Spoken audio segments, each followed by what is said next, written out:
اعوذ باللہ من الشیطان الرجیم بسم اللہ الرحمن الرحیم قال الذي عنده علم من الكتاب أنا آتيك به قبل أن يرتد إليك طرفك فلما رآه مستقرا عنده قال هذا من فضل ربي ليبلوني أأشكر أم أكفر ومن شكر فإنما يشكر لنفسه ومن كفر فإن ربي غني كريم قال نكروا لها عرشها ننظر أتهتدي أم تكون من الذين لا يهتدون فلما جاءت قيل أهكذا عرشك قالت كأنه هو وأوتينا العلم من قبلها وكنا مسلمين وصدها ما كانت تعبد من دون الله إنها كانت من قوم كافرين قيل لها ادخل الصرح فلما رأته حسبته لجة وكشفت عن ساقيها قال إنه صرح ممرد من قوارير قالت رب إني ظلمت نفسي وأسلمت مع سليمان لله رب العالمين وَلَقَدْ أَرْسَلْنَا إِلَى ثَمُودَ أَخَاهُمْ صَالِحًا أَنِ اعْبُدُوا اللَّهَ فَإِذَا هُمْ فَرِيقَانِ يَخْتَصِمُونَ قَالَ يَا قَوْمِ لِمَ تَسْتَعْجِلُونَ بِالسَّيِّئَةِ قَبْلَ الْحَسَنَةِ لَوْلَا تَسْتَغْفِرُونَ اللَّهَ لَعَلَّكُمْ تُرْحَمُونَ۔ جس کے پاس کتاب کا علم تھا وہ بول اٹھا کہ آپ پلک جھپکائیں، اس سے بھی پہلے میں اسے آپ کے پاس پہنچا سکتا ہوں۔ جب آپ نے اسے اپنے پاس موجود پایا تو فرمانے لگے یہی میرے رب کا فضل ہے تاکہ مجھے آزمائے کہ میں شکر گزاری کرتا ہوں یا ناشکری۔ شکر گزار اپنے ہی نفع کے لیے شکر گزاری کرتا ہے، اور جو ناشکری کرے تو میرا پروردگار بے پرواہ اور بزرگ، غنی اور کریم ہے۔ حکم دیا کہ اس تخت میں کچھ فیر بدل کر دو تاکہ معلوم ہو جائے کہ یہ راہ پا لیتی ہے یا ان میں سے ہوتی ہے جو راہ نہیں پاتے۔ پھر جب وہ آ گئی تو اس سے کہا، دریافت کیا گیا کہ ایسا ہی تیرا بھی تخت ہے؟ اس نے جواب دیا کہ یہ گویا وہی ہے، ہمیں اس سے پہلے ہی علم دیا گیا تھا اور ہم مسلمان تھے۔ اسے انہوں نے روک رکھا تھا جن کی وہ اللہ کے سوا پرستش کرتی رہی تھی، یقیناً وہ کافر لوگوں میں تھی۔ اسے کہا گیا کہ محل میں چلی جاؤ، جسے دیکھ کر یہ سمجھ کر یہ حوض ہے اس نے اپنی پنڈلیاں کھول دیں۔ فرمایا یہ تو شیشے سے منڈی ہوئی عمارت ہے۔ کہنے لگی میرے پروردگار، میں نے اپنے آپ پر ظلم کیا، اب میں سلیمان کے ساتھ اللہ رب العالمین کی مطیع اور فرما بردار بنتی ہوں۔ یقیناً ہم نے سمود کی طرف ان کے بھائی صالح کو بھیجا کہ تم سب اللہ کی عبادت کرو، پھر بھی وہ دو فریق بن کر آپس میں لڑنے جھگڑنے لگے۔ آپ نے فرمایا اے میری قوم کے لوگو، تم نیکی سے پہلے برائی کی جلدی کیوں کر مچا رہے ہو؟ تم اللہ تعالیٰ سے استغفار کیوں نہیں کرتے تاکہ تم پر رحم کیا جائے؟ سورہ نمل آیت نمبر 40 سے آیت نمبر 46۔ محترم حاضرین، اس سے قبل درس میں جیسا کہ بیان کیا گیا کہ حضرت سلیمان علیہ السلام نے ملکہ بلقیس کے پاس اپنا خط بھیجا، خط حدود لے کر گیا، اور اس کے بعد حضرت سلیمان علیہ السلام کے پاس ملکہ بلقیس کا سفیر نمائندہ آیا تحفے تحائف لے کر، جس کے ذریعے وہ یہ جاننا چاہتی تھی کہ حضرت سلیمان علیہ السلام یہ واقعتاً دنیا دار ہیں یا تو پھر یہ دیندار ہے، نبی ہے، جو دعویٰ کر رہا ہے اسی کے مطابق ہے۔ تو حضرت سلیمان علیہ السلام نے اس کے تحفے کو واپس کر دیا، یہ کہہ کر کہ مجھے اللہ نے جو کچھ نوازا ہے اس کے مقابلے میں ان تمام چیزوں کی کوئی اہمیت نہیں ہے۔ اب اس جواب کی بنیاد کے پر حضرت سلیمان علیہ السلام سمجھ چکے تھے کہ ملکہ بلقیس یقیناً ان سے ملاقات کے لیے آئے گی، اس لیے کہ اس کے ذریعے جو پیغام تھا وہ ان تک پہنچ چکا ہے۔ اب ملکہ بلقیس کے آنے سے پہلے حضرت سلیمان علیہ السلام نے اپنے دربار میں موجود جہاں پر جن بھی تھے انسان بھی تھے ان لوگوں سے سوال کیا کہ کون ہے جو ملکہ بلقیس کے یہاں آنے سے پہلے اس کے تخت کو میرے سامنے لا کر پیش کر دے۔ تو عفریت جناتوں میں سے تھا،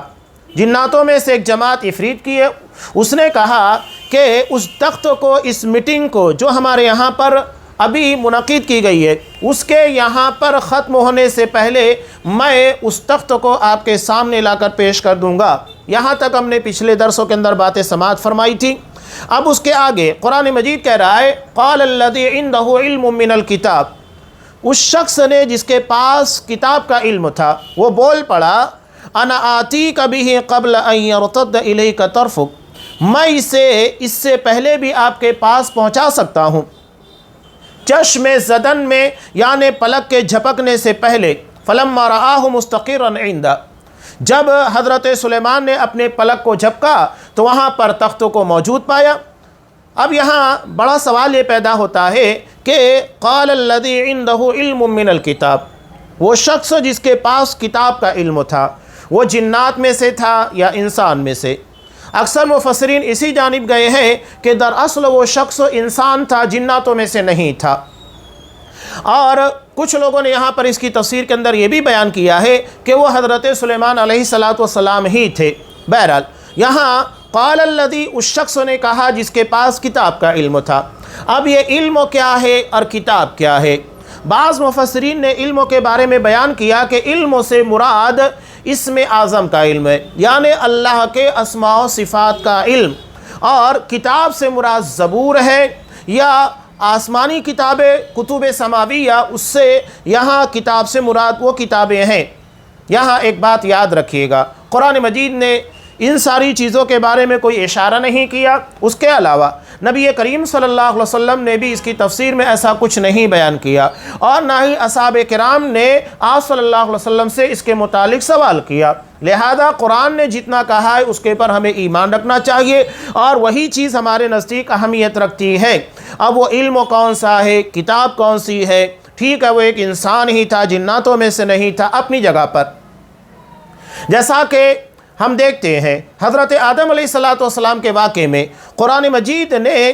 جس چیز کا تذکرہ نہیں کیا کہ اللہ نے حضرت آدم علیہ السلام کو جنت میں کس چیز کو کھانے سے منع کیا تھا،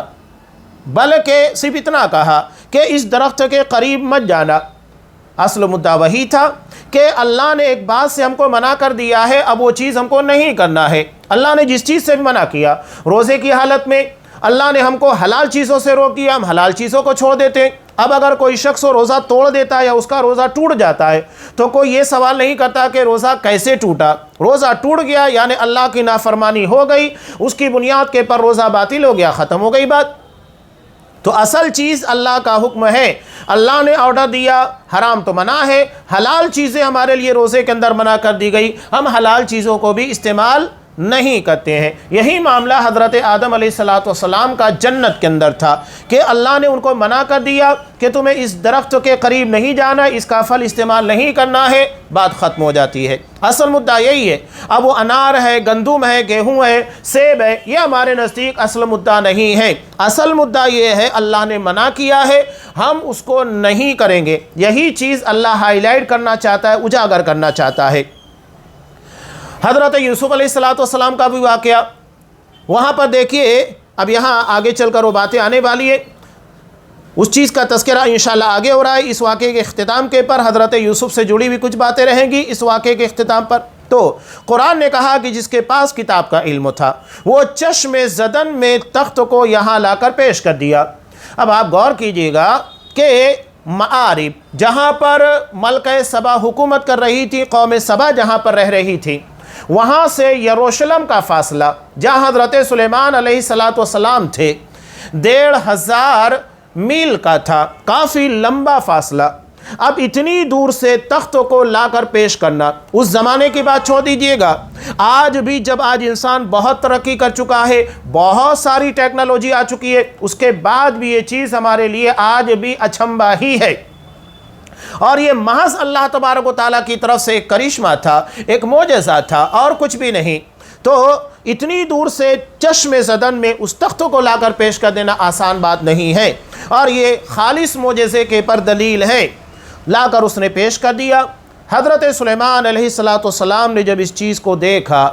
تو اللہ کا شکر ادا کیا، کہا ھذا من فضل ربی، یہ محض میرے رب کا فضل ہے، ورنہ کوئی کتاب پڑھ لینا یا علم حاصل کر لینا اس کی بنیاد کے پر انسان کسی چیز کو کسی جگہ سے ہٹا نہیں سکتا۔ آج کتنی بھی ٹیکنالوجی آ چکی ہے، لیکن اس کی بنیاد کے پر انسان کے اندر اتنی طاقت نہیں آئی ہے کہ مادی چیزوں کو کسی جگہ سے چشم زدن میں ہزاروں کلومیٹر دوری تک پہنچا سکے۔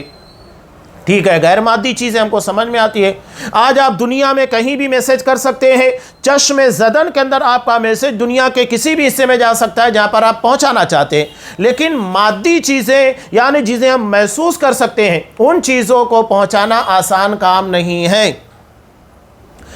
تو حضرت سلیمان علیہ السلام نے اس عظیم نعمت کے پر اللہ کا شکر ادا کیا، ھذا من فضل ربی، یہ محض میرے رب کا فضل ہے، لیبلونی اشکر ام اکفر، اللہ مجھے آزمانا چاہتا ہے کہ میں اس بات کے پر اللہ کا شکر ادا کرتا ہوں یا ناشکری کرتا ہوں۔ اب یہاں پر دیکھیے شکر کے مقابلے میں کفر آیا ہے۔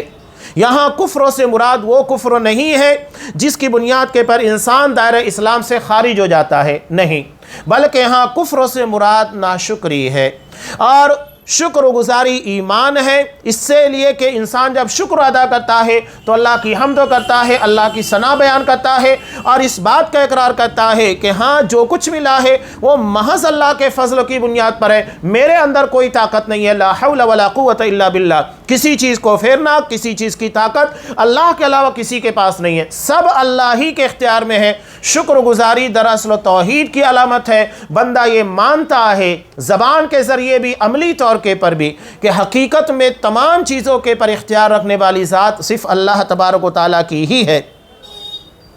اب یہاں شکر گزاری کے تعلق سے آگے بیان کرتے ہیں، وَمَنْ شَكَرَ فَإِنَّمَا يَشْكُرُ لِنَفْسِهِ، کہ جو شکر گزاری کرے گا وہ اپنے نفس کے فائدے کے لیے، وَمَنْ كَفَرَ، اور اگر کوئی شخص ناشکری کرے گا، فَإِنَّ رَبِّي غَنِيٌّ كَرِيمٌ، تو میرا رب بے پرواہ ہے، بے نیاز ہے، اللہ کو ان تمام چیزوں کی حاجت نہیں۔ کوئی یہ نہ سمجھے کہ اگر ہم اللہ کا شکر نہ ادا کریں تو اس کی بنیاد کے پر اللہ تبارک و تعالیٰ کی معبودیت میں فرق آ جائے گا، اس کی کائنات میں کوئی کمی واقع ہو سکتی ہے، بالکل نہیں، بلکہ اللہ تبارک و تعالیٰ ان تمام چیزوں سے بے نیاز ہے، پاک ہے، صمد ہے، غنی ہے۔ اب یہاں شکر گزاری کے تعلق سے ایک بات یاد رکھیے، اللہ تبارک و تعالیٰ کا وعدہ ہے، جیسا کہ سورہ ابراہیم میں اللہ تبارک و تعالیٰ نے ارشاد فرمایا کہ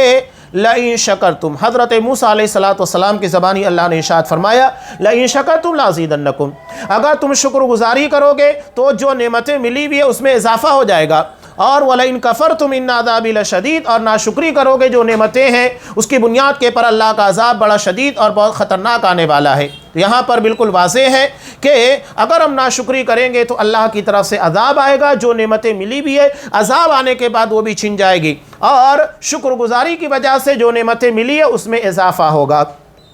آج ہم اپنی زندگی کے معاملات کے پر خود غور کریں کہ ہم کس قدر ناشکری کرتے ہیں۔ کاروباریوں سے پوچھئے تو کہیں گے کاروبار میں پہلے جیسی حالت نہیں ہے، صحیح ہے، جب پہلے جیسا ایمان نہیں، پہلے جیسا عقیدہ نہیں، پہلے جیسے اعمال نہیں، تو کہاں سے ہمارے معاملات میں برکت ہوگی؟ اللہ رحمتوں اور برکتوں کے دروازے کیوں کھولے گا؟ اس کے لیے لازم ہے کہ ہمارا ایمان، ہمارا عقیدہ، ہمارا منہج کے ساتھ ساتھ ہمارے اعمال بھی ویسے ہوں جو اللہ کی رحمتوں اور برکتوں کو اپنی طرف کھینچ سکے، متوجہ کر سکے، تو یہ بہت ضروری ہے، شکر گزار بننا چاہیے۔ یہی بات آپ صلی اللہ علیہ وسلم نے خواتین سے متعلق کہی کہ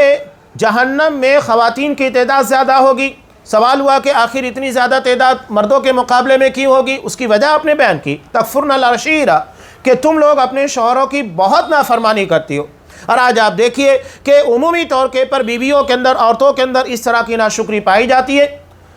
شوہر ان کی کتنی بھی ناز و نعمت کا پاس و لحاظ رکھے اور ان کی ضروریات کو پوری کرنے کی کوشش کرے، نہیں، شکر گزاری نہیں، بلکہ زبان کے پر ہر جگہ کے پر ناشکری کے الفاظ ملتے ہیں، شکوے ملتے ہیں، شکایتیں ملتی ہیں، الا ماشاء اللہ جن کو اللہ تبارک و تعالیٰ نے واقعی شکر گزار بیوی بنایا ہے۔ تو یہ جہنم میں جانے کی ایک بڑی وجہ، خواتین کو ان چیزوں پر توجہ دینا چاہیے۔ یہ زبان درازی، شکوے شکایت جس کی بنیاد کے پر جہنم میں جانے کے اسباب فراہم ہوتے ہیں، خواتین ان سے بچیں تاکہ اپنے آپ کو ان اسباب سے بچا کر جہنم سے بھی محفوظ رکھ سکیں۔ یہ جہنم میں زیادہ تعداد ہونے کی ایک بہت بڑی وجہ ہے تکفرن العشیرہ، اپنے شوہروں کی نافرمانی کرنا۔ اب یہاں اس ضمن میں ایک بات اور یاد رکھیے کہ بندہ یہ نہ سمجھے کہ اگر ہم اللہ کی شکر گزاری کریں گے تبھی اللہ تبارک و تعالیٰ کی معبودیت اور اس کا معبود ہونا اور اس کا الہ ہونا ثابت ہوگا۔ نہیں، اللہ تبارک و تعالیٰ کو ان تمام چیزوں کی کوئی ضرورت نہیں۔ آج ہم دیکھتے ہیں کہ آسمان یہ ہمارے اوپر ہے، زمین کے اوپر ہے، لیکن وہ زمین کا محتاج نہیں ہے۔ اللہ اسی طرح عرش کے اوپر ہوتے ہوئے بھی عرش کا محتاج نہیں ہے۔ جب وہ عرش کا محتاج نہیں ہے تو انسان یا کسی بھی مخلوق کی کسی بھی عبادت کا محتاج کیوں کر ہو سکتا ہے؟ اللہ صمد ہے، بے نیاز ہے، ان تمام چیزوں سے پاک و صاف اور مبرہ ہے۔ اور اس بارے میں آپ صلی اللہ علیہ وسلم کی بالکل واضح حدیث قدسی جسے امام مسلم رحمۃ اللہ علیہ نے روایت کیا، حدیث ابو ذر غفاری رضی اللہ تعالیٰ عنہ کے نام سے مشہور ہے۔ وہاں اللہ تبارک و تعالیٰ نے واضح طور پر بندوں تک یہ پیغام پہنچا دیا، کیا کہ اگر تم دنیا میں سب سے بہترین انسان، ساری دنیا کے لوگ سب سے بہترین انسان کی طرح ہو جائے، یعنی سب سے بہترین انسان کون تھے؟ محمد صلی اللہ علیہ وسلم، اگر ان کی طرح ہو جائیں تو جان لیجئے اگر پوری دنیا کے انسان محمد صلی اللہ علیہ وسلم یعنی دنیا کے سب سے بہترین انسان کی طرح ہو جائیں، خوب عبادت کریں، خوب بندگی کریں، تو اللہ کی ملکیت اور اس کی سلطنت میں ایک ذرے کا اضافہ نہیں کر سکتے۔ اور اسی طرح اگر سارے انسان دنیا کے سب سے بدترین انسان کی طرح ہو جائے تو اللہ کی ملکیت میں ایک ذرے کی کمی نہیں کر سکتے ہیں۔ اللہ بے نیاز ہے۔ یہ عبادتیں، یہ بندگی، یہ روزہ نماز، یہ زکوٰۃ، یہ نیکیاں، یہ ہمارے فائدے کے لیے۔ اگر ہم گناہوں سے بچتے ہیں، نیکیاں کرتے ہیں تو ہم اپنے آپ کو جنت کا مستحق بناتے ہیں، اس کا فائدہ ہمیں جنت کی نعمتوں کی شکل میں ملے گا۔ اور اگر ہم یہ کام نہیں کرتے ہیں تو اس کا نقصان ہمیں جہنم کے عذاب کی شکل میں ملنے والا ہے۔ تو فائدہ ہو یا نقصان وہ ہماری ذات سے منسلک ہے، کہیں اور نہیں ہے۔ اس سے کائنات کے اندر نہ کوئی اضافہ ہوگا نہ کمی ہونے والی ہے۔ اللہ معبود برحق ہے، وہ معبود برحق رہے گا، اس کی معبودیت کے اندر کسی بھی قسم کی کوئی کمی آنے والی نہیں، وہ صمد ہے، بے نیاز ہے۔ اب جب یہ عرش و تخت وہاں پر آ چکا، حضرت سلیمان علیہ السلام نے کہا کہ ایک کام کرو، نَكِّرُوا لَهَا عَرْشَهَا، اس کے تختوں میں کچھ چینجز کر دو۔ تنکیر عربی زبان میں اجنبیت کو کہتے ہیں، یعنی کوئی چیز اجنبی نہ لگنے لگے۔ اب ایک چیز جیسا کہ مثال کے طور پر ہم اپنی گاڑیاں جو روزانہ استعمال کرتے ہیں، تو ہمارے اور گاڑی کے درمیان یا گھر جو بھی چیز ہم استعمال کر رہے ہیں، موبائل استعمال کر رہے ہیں، کمپیوٹرز وغیرہ استعمال کر رہے ہیں، ہمیں اس سے انسیت ہوتی ہے اور اس کے تعلق سے اجنبیت نہیں رہ جاتی۔ لیکن اس کی جگہ کوئی دوسری چیز آ جائے، ہم جو گاڑی چلا رہے ہیں اس کی جگہ کوئی دوسری گاڑی اچانک آ جائے تو ہمیں اجنبیت کا احساس ہوگا۔ حضرت سلیمان علیہ السلام نے کہا ایک کام کرو، نَكِّرُوا لَهَا عَرْشَهَا، اس کے تختوں میں کچھ چینجز کر دو، ہیر پھیر، پورا نہیں کچھ چینجز کر دو جس سے تھوڑا سا اجنبیت کا احساس ہو جائے۔ ننظر اتہتدی ام تکون من الذین لا یہتدون، ہم معلوم کر لیتے ہیں کہ یہ ہدایت پانے والے راہ یافتہ لوگوں میں سے ہے یا تو جو لوگ راہ نہیں پاتے گمراہوں میں سے۔ حضرت سلیمان علیہ السلام دراصل اس کے صلاحیت کا، گڑس کا امتحان لینا چاہتے تھے کہ آخر یہ پوری قوم کے پر حکومت کرتی ہے، اس کی صلاحیت کیا ہے اور اس کے اندر حکمت دانائی کتنی ہے، یہ پتہ چل جائے گا۔ اب حضرت سلیمان علیہ السلام نے ویسا ہی کیا۔ اب آنے کے بعد سوال ہوا، سوال کتنا پیارا ہے، دیکھیے کتنے حکیمانہ انداز سے سوال کیا گیا۔ اہٰذا عرشک، کیا اسی طرح تمہارا بھی تخت ہے؟